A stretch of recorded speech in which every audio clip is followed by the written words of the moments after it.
महाराष्ट्र के नागपुर में एक चौक लगता है, मानवाड़ा चौक।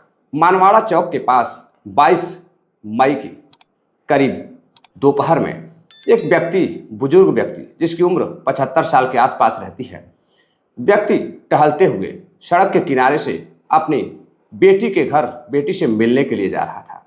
तभी पीछे से एक सफ़ेद कलर की पुरानी कार आती है और उसे कुचलकर वहाँ से भाग जाते हैं। अब कार चालक कार को लेकर जैसे ही देखता है एक्सीडेंट हुआ है, वह भाग जाता है। अब मौके पे लोग पहुँचते हैं, उस बुजुर्ग को लेकर हॉस्पिटल जाते हैं, लेकिन हॉस्पिटल में डॉक्टर उसे मृत घोषित कर देते हैं। अब मौका वारदात पर पुलिस पहुंचती है और इन्वेस्टिगेशन करती है, तो मामला रोड एक्सीडेंट का नज़र आता है, हिट एंड रन केस का नज़र आता है।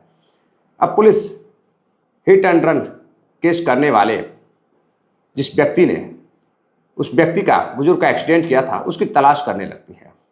अब उधर घर वालों को सूचित किया जाता है, मृतक के भाई को, मृतक के परिवार वालों को बॉडी को पोस्टमार्टम के लिए भेज दिया जाता है। तभी जो मृतक का भाई रहता है वह पुलिस के पास पहुंचता है और पुलिस वालों से बातचीत करते हुए जानकारी लेता है। तो पुलिस वाले बताते हैं कि एक कार पीछे से सफ़ेद कलर की आ रही थी और आपके भाई को रोड एक्सीडेंट कर वहाँ से फरार हो गए।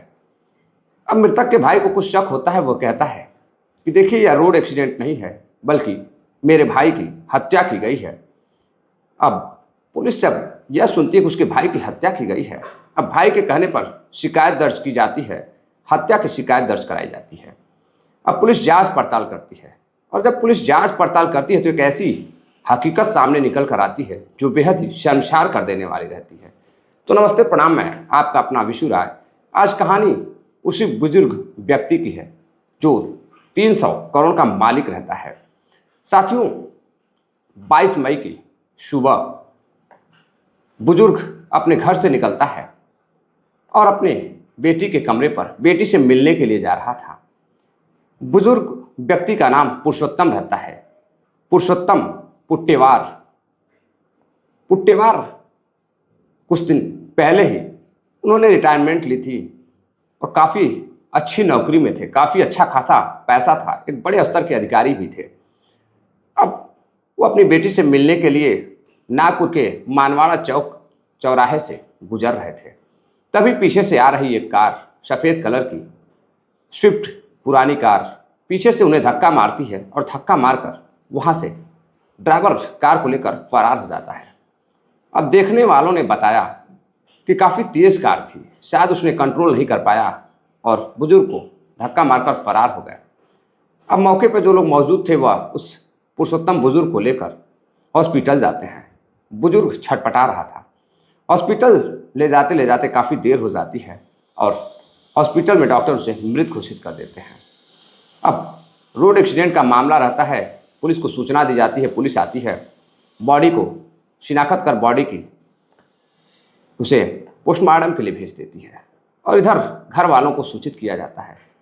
अब जैसे घर वालों में बेटे को पता चलता है और उसके भाई को पता चलता है, सभी लोगों का रो रो कर बुरा हाल रहता है।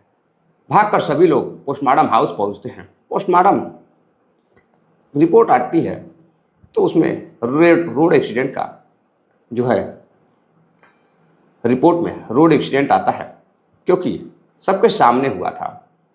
अब पुलिस उसे road accident hit and run case बनाकर बंद करना चाहती थी, लेकिन तभी जो मृतक का बड़ा भाई रहता है वह पुलिस को बताता है कि मुझे शक है कि इसकी, यानी कि पुरुषोत्तम की हत्या की गई है, इसकी जांच पड़ताल होनी चाहिए।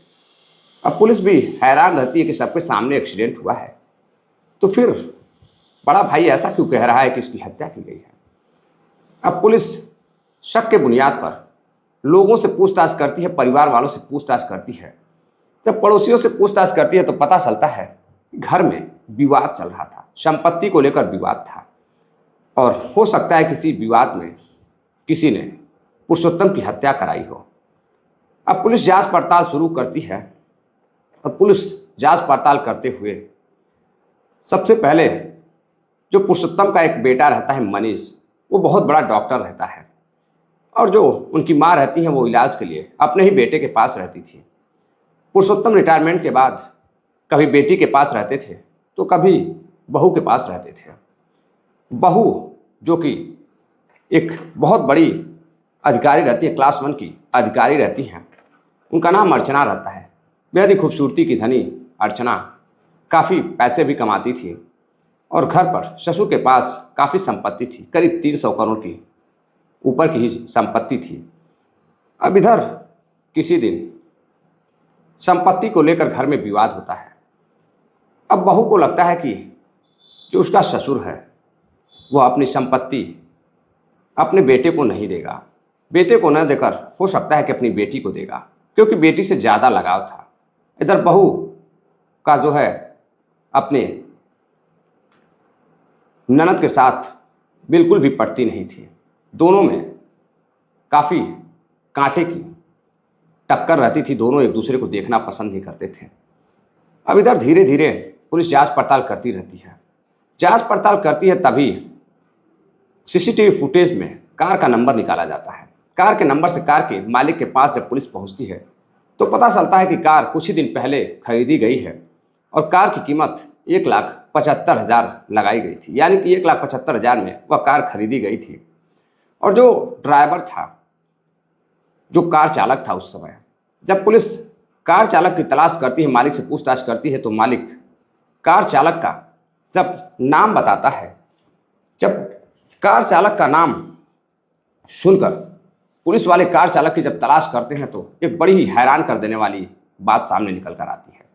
दरअसल चालक कोई और नहीं बल्कि डॉक्टर मनीष का ड्राइवर रहता है, यानी कि पुरुषोत्तम जो मृतक व्यक्ति रहता है उसके बेटे का ही ड्राइवर रहता है। अब पुलिस उसके ड्राइवर को गिरफ्तार करती है। उसके ड्राइवर को गिरफ्तार कर उसे थाने ले जाती है और थाने ले जाकर जब उससे पूछताछ करती है तो पता चलता है कि जो ड्राइवर का नाम सार्थक बागड़े रहता है और ड्राइवर एक ऐसा खुलासा करता है जिसको सुनने के बाद पुलिस और वहाँ पे मौजूद लोगों के रोंगटे खड़े हो जाते हैं।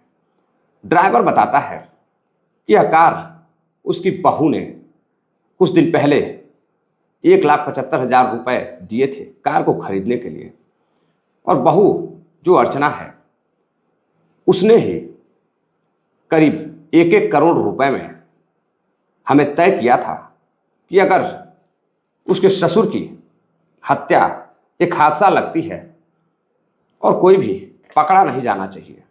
यह हिदायत भी बहू ने दी थी कि उसके ससुर की हत्या कुछ इस तरह से होनी चाहिए, रोड एक्सीडेंट इस तरह से होना चाहिए कि मामला हादसा का लगे, और इसके लिए ड्राइवर और एक और लड़की जिसका नाम पायल रहता है जो कि अर्चना की सहायक रहती है, उसको भी इस्तेमाल किया गया था। अर्चना जो उसकी बहू थी वह 1-1 करोड़ रुपए में सौदा तय करती है और 2 लाख रुपए एडवांस में ड्राइवर को देती है ताकि हादसा बताया जा सके और उस पुरुषोत्तम की मौत भी हो जाए और किसी को सबूत भी ना मिले। और ड्राइवर करता भी ऐसा है, हादसा होता है किसी को पता भी नहीं चलता है।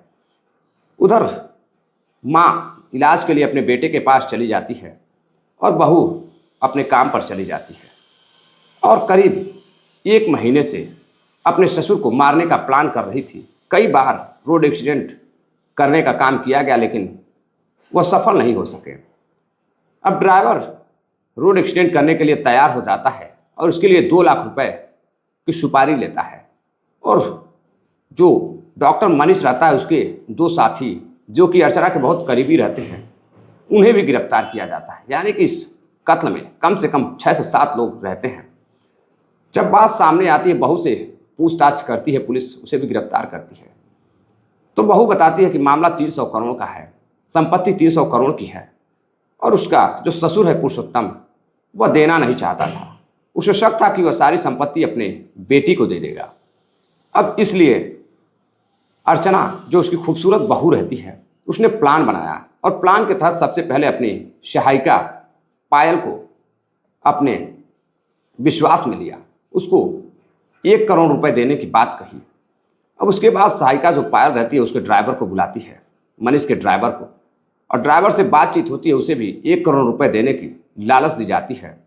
और ड्राइवर को बहू ने कुछ इस तरह से पटाया पैसे की लालच देकर। और उसको पटाने के बाद बहू अपने भाई को भी अपने विश्वास में लेती है और 1 करोड़ रुपए देने की उसे भी बात करती है। अब 3 से 4 लोग कत्ल करने के लिए तैयार हो जाते हैं, लेकिन इसमें उसके 2 दोस्त भी शामिल होते हैं। अब बहू को लेकर 6 लोग हो जाते हैं। सभी को 1-1 करोड़ रुपए देने की बात की जाती है और मामला आगे जब बढ़ता है तो बहू कहती है कि एक्सीडेंट ऐसा होना चाहिए, कत्ल इस तरह से होना चाहिए कि लोगों को लगे कि महज एक हादसा है। अब हादसा दिखाने के लिए ड्राइवर एक्सीडेंट करता है और वहाँ से फरार हो जाता है। सब कुछ सही चल रहा था, लेकिन जब मृतक के भाई को पूरा भरोसा था कि संपत्ति के लिए उसकी बहू पुरुषोत्तम की कुछ भी कर सकती है, और हुआ भी ऐसा। अब पुलिस उसके भाई के कहने पर 6 को गिरफ्तार करती है और गिरफ्तार कर सभी को जेल भेज देती है। तो साथियों, ये थी आज की पूरी कहानी। एक बहू अर्चना जो कि फर्स्ट क्लास की ऑफिसर रहती है, पैसे की कोई कमी नहीं थी, लेकिन लालची बहू ने 300 करोड़ की संपत्ति के लिए अपने साथ साथ अपने ड्राइवर, अपनी सहायिका और अपने पति के 2 दोस्तों को भी साथ हत्या के जुर्म में जेल में लेकर चली गई। कहते हैं लालच बुरी बला है, अब पूरी जिंदगी उसकी जेल में कटेगी। तो साथियों, ये थी आज की पूरी घटना कहानी। इस कहानी को सुनाने का उद्देश्य किसी को हैरान करना या परेशान करना नहीं है। चलते चलते कुछ साथियों ने कमेंट किया है, जिनका नाम है अंकिता जी हैं हैदराबाद से, जयंत चौधरी जी हैं, राधा पंडित जी हैं, मनोज भाई हैं, डॉक्टर ए के अग्नोत्री जी हैं, उत्तर प्रदेश प्रयागराज के रहने वाले हैं। तो साथियों, मिलते हैं एक और नई कहानी के साथ। तब तक के लिए जय हिंद, नमस्कार।